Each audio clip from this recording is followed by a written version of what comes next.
Le réseau de télévision CMA-TV est heureux de vous présenter la Chronique Santé avec le pharmacien Daniel Lachance. Je vous souhaite la bienvenue à cette autre Chronique Santé en compagnie de notre pharmacien Daniel Lachance, propriétaire de Proxime sur l'avenue de la Fabrique à Montmagny et Uniprix aux Galeries Montmagny. Daniel Lachance, bonjour. Bonjour. Daniel, on va parler aujourd'hui de eczéma, psoriasis. Nervosité? Pas juste ça. Peut être un élément déclencheur. Peut être un élément déclencheur. D'où vient? Bon, et d'abord, ma première question, c'est quoi la différence entre les deux? C'est deux maladies inflammatoires de la peau. L'eczéma, qu'on appelle aussi dermatite atopique, et le psoriasis, qui est une maladie auto-immune. La présentation, je vais y aller par la présentation pour la définition, pour imager, pour ne pas tomber que ça soit trop complexe, mais souvent, l'eczéma, ça peut être soit un eczéma de contact ou vraiment atopique, là, qui n'a pas de cause identifiable. Ça va être une réaction inflammatoire. Des fois, elle va se présenter sous forme de petites bulles qui démangent avec une peau sèche qui, des fois, après ça, va fendre un petit peu, peut avoir des saignements, ça pique beaucoup. C'est vraiment comme si le corps était allergique à quelque chose, mais des fois, la plupart du temps, il n'y a pas de cause identifiable. Donc, le symptôme principal, c'est vraiment la démangeaison, des fois des petites bulles, des fois non. Il y a différents types d'eczéma. La peau va sécher, va s'excorier, ça peut même fendiller, saigner un petit peu là, au grattage. Peut se présenter un peu partout sur le corps. Puis souvent, les gens viennent nous voir principalement pour la démangeaison, ils veulent s'arracher la peau. Psoriasis, maladie inflammatoire aussi de la peau, va se présenter différemment. Beaucoup un épaississement du derme. Là. Ça va faire des croûtes vraiment plus sèches. Pas vraiment ça fend pas la plupart du temps, mais bon, peut avoir une démangeaison, mais des fois, pas toujours des démangeaisons si fortes, là, mais vraiment épaississement, mais oui, il peut avoir du prurit. Peut être localisé, donc souvent, ça va être douloureux aussi, les gens qui ont du psoriasis au niveau des mains, des pieds. Ça là, fend à l'intérieur? Ça va fendre à l'intérieur parce que ça épaissit, ça sèche, puis là, ça fend, mais les fentes, ça va être quasiment plus douloureux que du prurit. Puis c'est parce que dans les fentes, quand ça vient comme à vif, là, puis les gens s'endurent plus les mains. Mais il peut être à différents niveaux du corps. Psoriasis peut être accompagné aussi d'arthrite psoriasique. Là, ça peut être une complication, donc une maladie auto-immune. Puis là, évidemment, on va traiter, ça peut amener d'autres complications, mais des fois, il ne va pas juste être localisé, le psoriasis, au niveau de la peau. Il peut amener de l'arthrite aussi, là, qui est donc une maladie inflammatoire qui peut avoir des complications pires que l'eczéma, malgré qu'il y a des eczémas qui, des fois, peuvent être très sévères aussi. Là. Donc, deux problèmes hyper fréquents. L'eczéma plus fréquent que le psoriasis, mais quand même, il y a une part quand même relativement significative de la population qui a un des deux problèmes. Est-ce qu'un mène à l'autre ou c'est deux? Non, c'est deux choses différentes, exactement. L'eczéma, on en voit beaucoup chez l'enfant. C'est un problème assez fréquent, puis qui, des fois, va disparaître au vieillissement, mais beaucoup de parents viennent avec des bébés, des enfants qui ont des plaques d'eczéma dans le fond, à plus ou moins à divers degrés. Mais l'enfant peut être inconfortable, puis il va avoir des plaques, puis il va avoir des démangeaisons. Donc, c'est des raisons de consultation très fréquentes en pharmacie. C'est pour ça que je voulais en parler. Souvent, les gens ne savent pas trop quoi faire, puis il y a tellement de produits qu'ils ont tellement de types de crèmes différentes, puis quoi faire quand, des fois, on vient un peu perdu. Là. OK. Est-ce que ça arrive spontanément? Ou est-ce que ça se fait progressivement? Comment ça peut se produire? Bien, souvent, ce qu'il faut savoir, c'est que, oui, des fois, on en voit chez l'enfant, chez l'adulte, mais ça peut arriver malheureusement n'importe quand. On peut commencer à développer de l'eczéma, un peu comme des allergies à 25 ans. Même si beaucoup vont développer une certaine forme d'eczéma dans l'enfance, peut se résorber un petit peu en vieillissant, puis il peut en ressortir plus tard sans trop de raison. J'en suis un de ces cas-là. Donc, j'ai été plusieurs années correct, mais c'est revenu. Peut-être avec le stress. mais qui peut être un élément déclencheur. Parce qu'il n'y a pas de cause toujours identifiable à l'eczéma. Hein, et ni au psoriasis, en fait, c'est que ça arrive comme ça. Bon, il y a peut-être des facteurs génétiques, des choses à identifier, mais bon, ou différents facteurs environnementaux. Tu sais, bref, on ne le sait pas trop.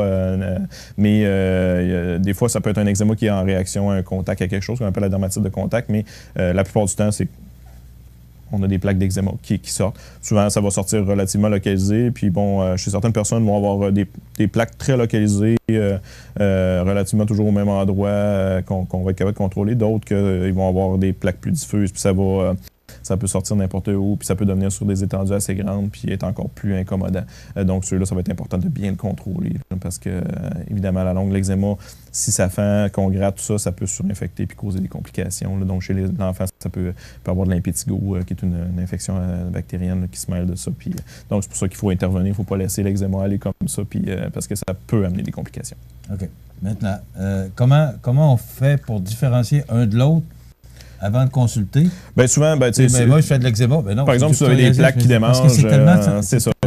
Souvent, ça prend un médecin pour confirmer le diagnostic, évidemment. Là, souvent, nous, on peut avoir une bonne idée. Si, mettons, les gens viennent consulter à la pharmacie, pour des plaques qui démangent, ça, si c'est relativement localisé, même si on ne donne pas un diagnostic officiel, on peut donner quand même une impression de ce que c'est. Si c'est très localisé, pas trop étendu, pas trop incommodant, on peut traiter des choses en vente libre. Il y a différentes choses qu'on peut faire autant dans l'eczéma que dans le psoriasis. Ça devient plus étendu avec des risques de complications ou le diagnostic est plus ou moins clair. Les signes peuvent être confondants, mais évidemment, on va référer au médecin pour confirmer le diagnostic. Puis des fois aussi parce que ça va prendre des traitements un petit peu plus intenses que ce qu'on a en vente libre là, pour le contrôler.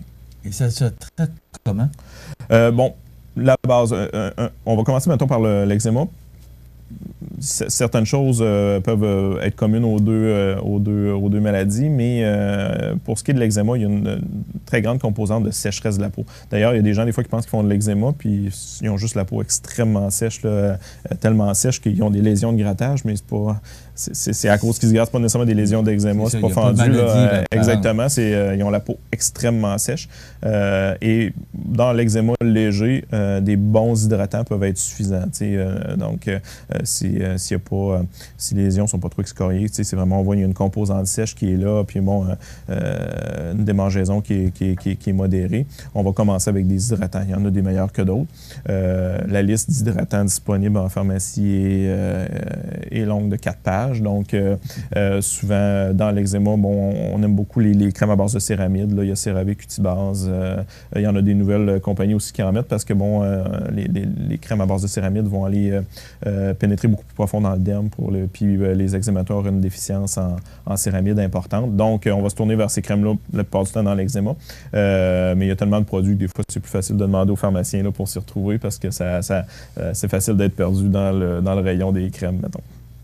Mais souvent, la base, pour ça, pour un eczéma léger modéré, quand qu'on vient un petit peu plus sévère, ça fend, les démangeaisons sont très fortes, des fois, on n'a pas le choix d'aller vers les traitements de cortisone, des crèmes de cortisone.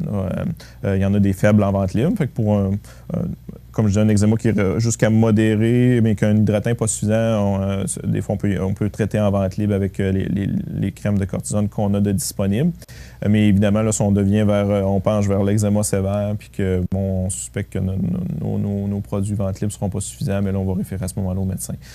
Mais on parle quand même d'eczéma rendu là, assez sévère qu'on réfère, ou très étendu ou à risque de complications.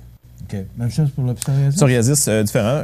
Évidemment, si c'est souvent les croûtes, le psoriasis, c'est épaissi. Donc, on a différentes stratégies. Évidemment, pour le côté inflammatoire, des fois, la cortisone est comme un incontournable comme premier traitement là, pour diminuer l'inflammation. Évidemment, oui, les hydratants et il faut en mettre souvent parce que c'est difficile de se rendre jusqu'au derme parce que la peau est épaissie, puis la croûte devient épaisse. Donc, c'est pour ça qu'il faut être très assidu avec le psoriasis parce que c'est souvent très long à diminuer et à traiter. Des fois, dans les croûtes très épaissies, on peut mettre ce qu'on appelle des kératolytiques pour essayer comme de l'acide salicylique, mais il y a des produits à base de ça pour essayer d'aller ramollir les croûtes puis la faire enlever. Il faut faire attention si c'est fendu, par contre, qu'on met des kératolytiques là-dedans, de l'acide salicylique, ça peut brûler, c'est pas très agréable. Donc, on va juger selon la présentation. Je vous dirais que souvent, ça aussi, c'est de consulter, puis on va voir. Dans le psoriasis, des fois très sévère, mais là, on va modéré à sévère, là, on va référer au médecin, ou si c'est plus étendu, parce que bon, il y a des crèmes sous ordonnance qui contiennent d'autres types de produits ou des cortisones plus puissantes, parce que des fois, dans le psoriasis, il faut aller vers des cortisones assez puissantes, puis traiter longtemps. Là. Des fois, les gens ont peur de l'amincissement de la peau, là, mais dans le psoriasis, c'est tellement épaissi, tout ça, ça prend des bonnes puissances, il faut les mettre longtemps. Il y a d'autres produits aussi qui existent, mais le psoriasis sévère, ça peut aller jusqu'à des traitements immunosuppresseurs là, quand même assez puissants pour le contrôler. Si c'est sur des étendues assez grandes ou s'il y a de l'arthrite psoriasique avec. Donc, c'est une maladie qui dans la forme légère, n'est pas très inquiétante, tout ça, mais qui, quand il devient dans des formes plus sévères ou plus étendues, ça peut amener des complications, puis même, ça peut être des maladies relativement graves, entre guillemets. Là. OK. Mais entre les deux, eczéma et psoriasis, est-ce que ce sont des maladies, je n'aime pas utiliser le mot maladie, mais qui reviennent, qui sont récurrentes ou qui c'est souvent à partir du moment où... C'est souvent chronique. Pour une raison, le psoriasis, ça revient ou... Le psoriasis, quelqu'un qui a un psoriasis, écoute, j'ai jamais vu quelqu'un qui ça a disparu complètement. Là, c'est un problème chronique, souvent à vie. Là, qu'il faut contrôler. La plupart du temps, oui. Il peut y avoir des éléments déclencheurs, même des médicaments qui peuvent... pour ça aussi, des fois, avant de prendre des médicaments dans le psoriasis, par exemple, là, qui peuvent... les anti-inflammatoires, comme du Advil, tout ça peut augmenter rempirer un psoriasis. Donc, il faut être prudent avec certains médicaments. Donc, c'est aussi des fois une raison supplémentaire de consulter quand on a des problèmes de santé particuliers. Mais le psoriasis, oui, va apparaître au courant de la vie. Là.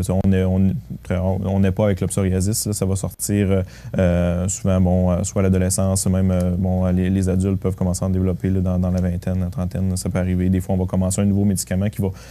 On avait le psoriasis probablement qui n'était pas développé, mais on va donner un médicament. Puis là, on est rendu en trentaine, mais là, on donne, mettons, un patient bipolaire, commence du lithium, puis on commence à sortir du psoriasis parce que ça peut faire déclencher ou exacerber un psoriasis existant.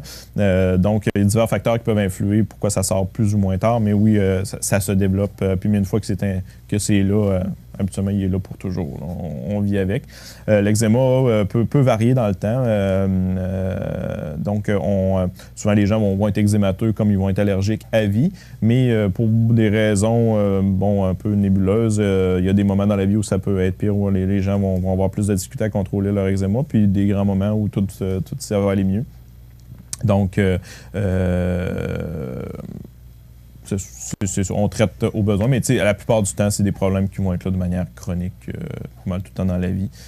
C'est juste que comme on le traite, si on s'hydrate bien, tout ça, des fois aussi, surtout les messieurs, ils se traitent plus ou moins bien. Fait que, Et l'idéal, c'est toujours, peu importe, quand c'est bobo-là, je cherche le bon mot, là, ça demeure des maladies, là, c'est ça, mais écoute, c'est donc, sûr que le terme maladie fait peur. Là, mais, de ne pas laisser traîner. Oui, en fait, c'est souvent plus l'inflammation s'installe et plus c'est dur après ça de la maîtriser, de la contrôler. Donc, il faut le prendre. Plus on va le prendre tôt, souvent, moins on va aller vers les gros canons. C'est sûr que le psoriasis, oui, si on le prend rapidement, mais quelqu'un qui a un psoriasis sévère, que ça s'étend à 80% du corps, on s'entend que lui, ça peut flamber, comme on a moins de contrôle. Mais l'eczéma, souvent, si on commence tout de suite au début, les plaques commencent souvent, les gens ils viennent nous consulter, puis là, ça fait 2-3 semaines qu'ils se grattent, puis là, c'est rendu au sang, puis là, on a un bout de chemin de fait, là, de développement du problème, là, si on était intervenu un petit peu plus tôt, peut-être juste avec un bon hydratant, on aurait évité que ça flambe comme ça, ou commencer à traiter tout de suite. Là. Donc, effectivement, que plus tôt les plaques, on les contrôle, moins ils vont flamber. Là. Mais souvent, on est comme tout le monde, on dit « ça va passer, on va attendre, il faudrait que j'y aille. » Mais finalement, des fois, les gens attendent longtemps pour rien. Si on était intervenu immédiatement, on aurait probablement évité que ça rempire comme ça. OK. Et ces maladies-là, surviennent, il n'y a pas de moment précis. Habituellement, c'est dans les jeunes années de la vie, là, on sait assez rapidement, mais comme je dis, ça peut arriver pour différents facteurs influents n'importe quand dans la vie. Là. Enfin, c'est un peu comme les allergies. Quelqu'un qui n'a jamais fait d'allergie puis qui, à 30 ans, commence des allergies saisonnières puis qui n'en avait jamais fait avant, on le voit. C'est sûr que la plupart du temps, ça sort adolescent, jeune adulte. Puis l'eczéma même dans l'enfance, là, mais personne n'est à l'abri, ça peut sortir un peu n'importe quand. Très intéressant comme sujet. Donc, eczéma, psoriasis, peu importe. Si vous voyez des douleurs, pas des douleurs, mais des plaques qui piquent, c'est agaçant, peut-être d'aller voir votre pharmacien le plus rapidement possible. Puis après ça, peut-être que votre pharmacien vous... on pourra référer si besoin ou traiter si on peut traiter en vente libre, mais souvent, quand on le prend rapidement, on peut commencer en vente libre, puis souvent, on va contrôler puis éviter que ça se complique. Il ne faut pas laisser traîner, c'est ça que je comprends. Idéalement. Merci beaucoup. Daniel Lachance, pharmacien, votre chronique santé. Donc, Daniel, qui est propriétaire des pharmacies Proxime sur l'avenue de la Fabrique et Uniprix aux Galeries Montmagny. Merci. Sujet très intéressant. Alors, on vous revient pour une prochaine chronique bientôt. Voilà, ça complète.